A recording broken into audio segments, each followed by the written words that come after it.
you? Happy Sunday. Happy Sunday morning. It is a beautiful morning, y'all. I am going to put a little dinner together. This day here, I'm going to fix a piece of corned beef brisket.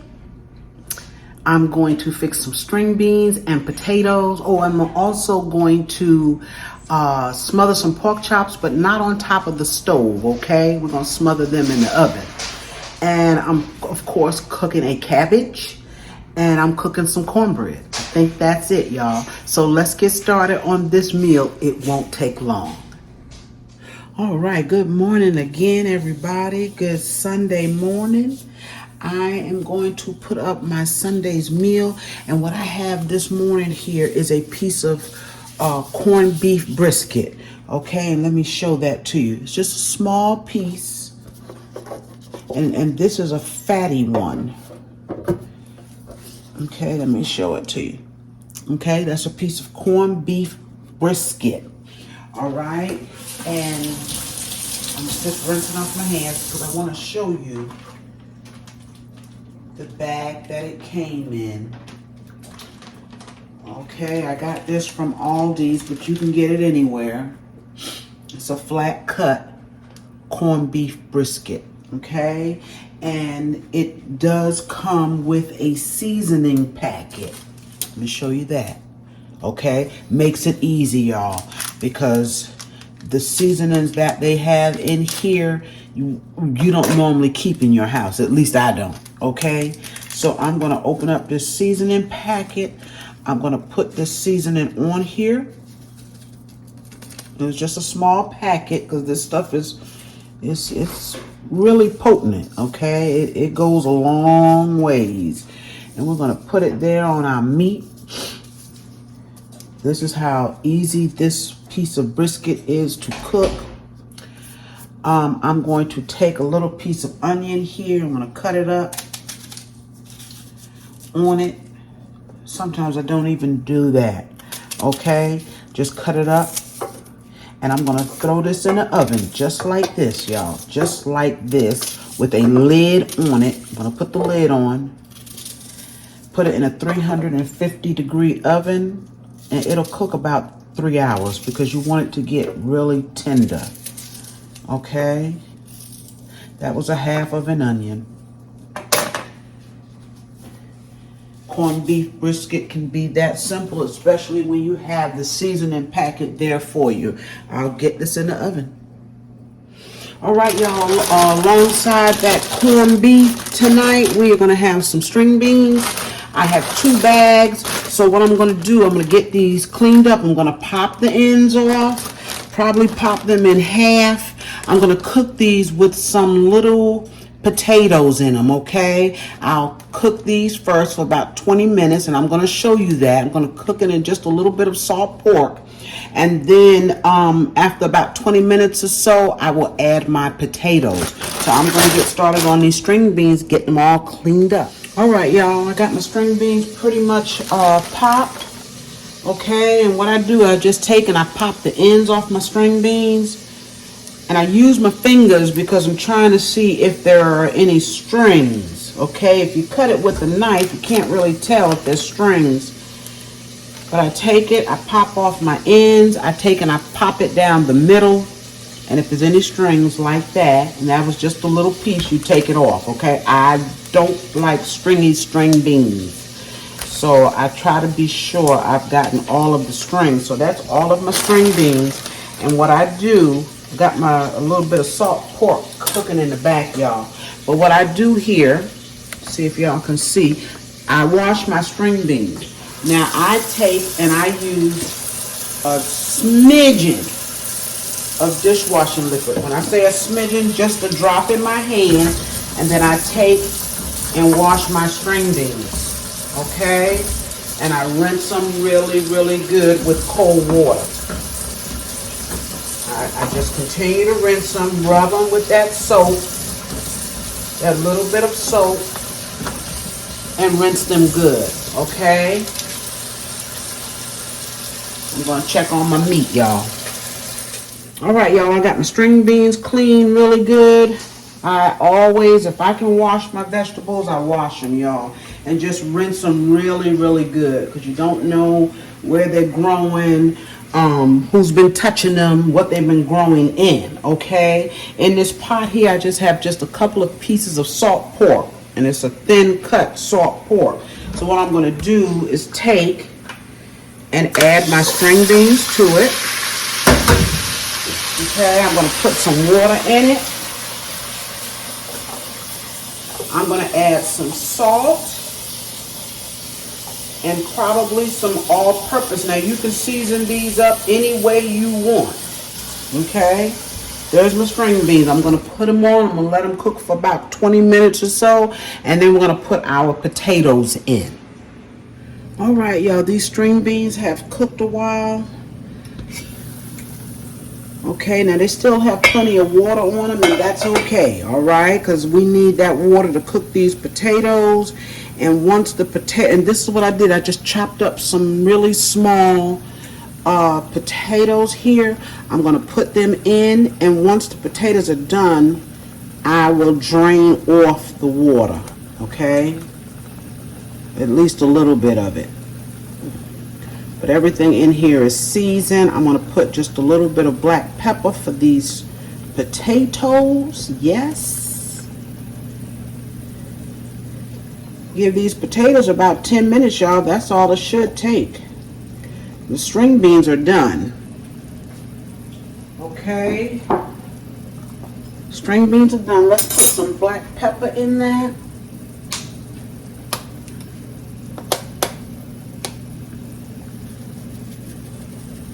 I'm not going to put any more salt because I have salt. I have all-purpose seasoning in the water. Okay, so we're just going to let those cook. Should just be a little bit. All right, guys, it's only been about 10 minutes or so. Those string beans, I wanted to show them to you. These little potatoes are delicious.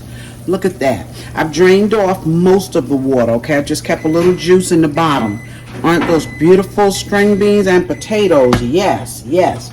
And then, of course, back here, I don't think I mentioned, I got a cabbage. I cut that up and cooked it. Okay, gotta have this with corned beef, right? Gotta have your cabbage. So we have a cabbage back here. I'll show that to you. And I didn't even tape this because I just did one last week. We eat a lot of greens. We eat a lot of greens in this house, y'all. And I'm still waiting on my corned beef. But there is one more thing that I want to share with you, because along with that corned beef, we're also going to have some smothered pork chops. Now, these are not going to be smothered on top of the stove. What I'm going to do is I'm going to get a good brown, and I'm going to show you my pork chops because they're thick. I'm going to get a good brown on these, okay? And then I'm going to put them in the oven, and they will only be in there for about 20 minutes while the gravy cooks with them, okay? We're going to just put a little something together to make our gravy. My dog is jumping all over me, y'all. I'm so sorry. Get down. Get down. Okay, so we're going to come right back and take care of these pork chops. All right, y'all, I got my fire on here.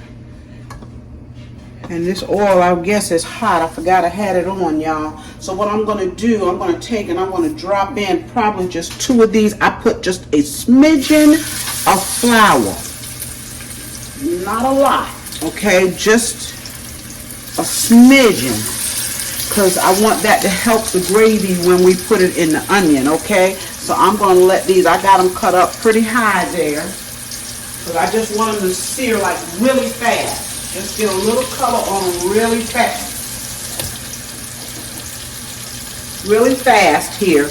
And then I'm going to pull them out and I'll show you what we're going to do to them next. All right, y'all, look at the beautiful color on these pork chops. Okay, I'm going to pull these out because I've gotten them as brown as I want them, and they are gorgeous. That is just what I wanted.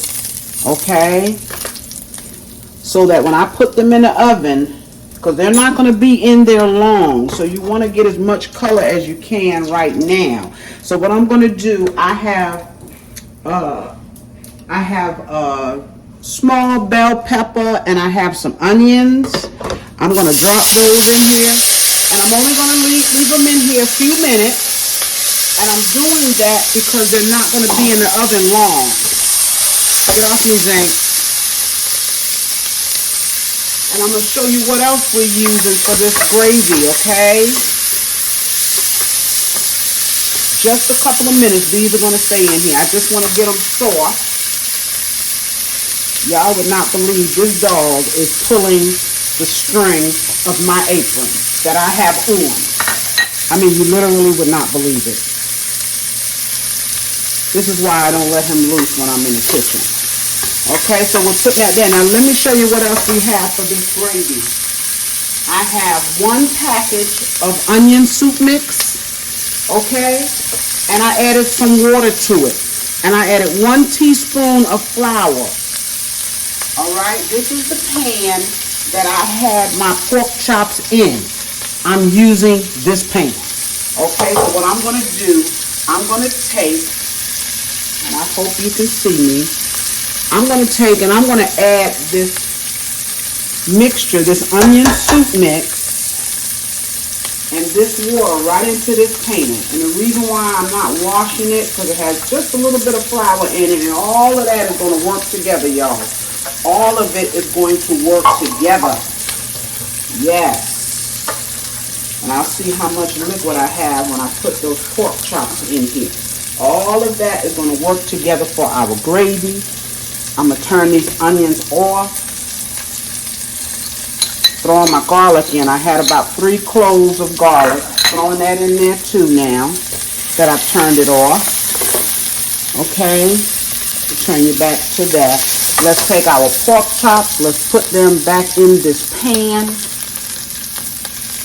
Right into that gravy. Or what will be a delicious gravy when we're done. Because those pork chop juices are going to cook down in here. Zink, I'm going to ask you to get down. Okay, all of the crumbs.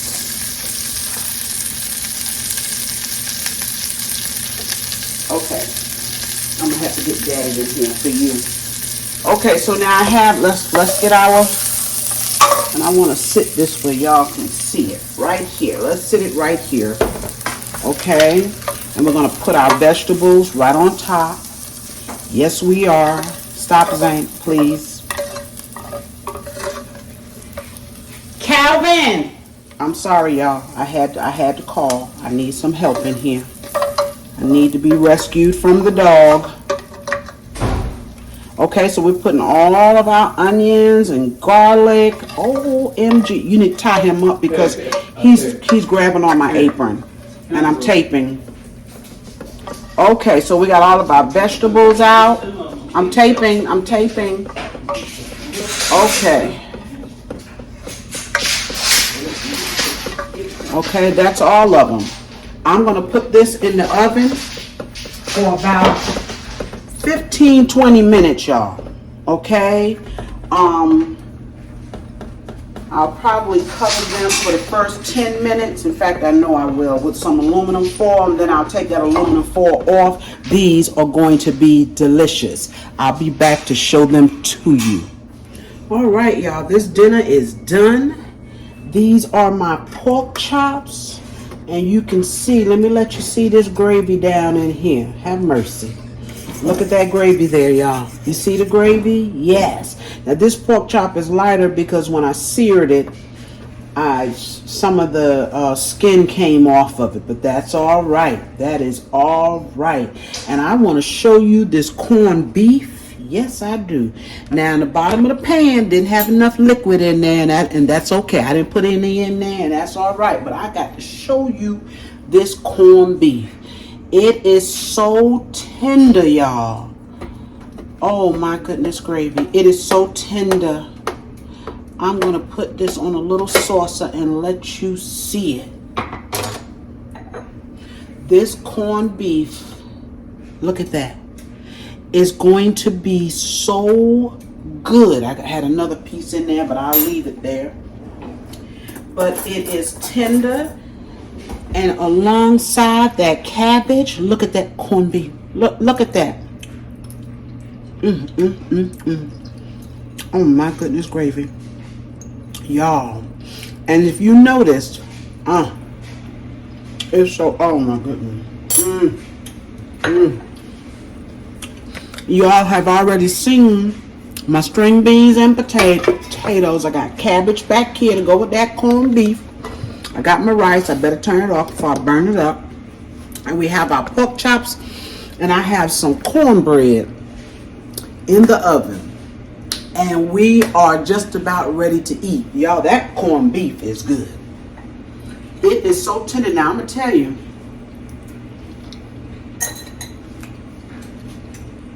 It cooked for 4 hours. Because at 3 hours, I checked it. And it just didn't seem as tender as I wanted it. So I let it cook an additional. And look, you may think 4 hours, that's a long time. Well, if you saw me put it in the oven, you saw how simple it was. Okay, I rinsed it off. I put that one little pack of seasoning that they had in there. What I did not show you though is that I did put some black pepper on it. Okay, I put no salt. Don't put any salt on it. Corned beef is already salty. Don't put any salt on it. Okay, I learned the hard way. So you didn't see me put any salt on this.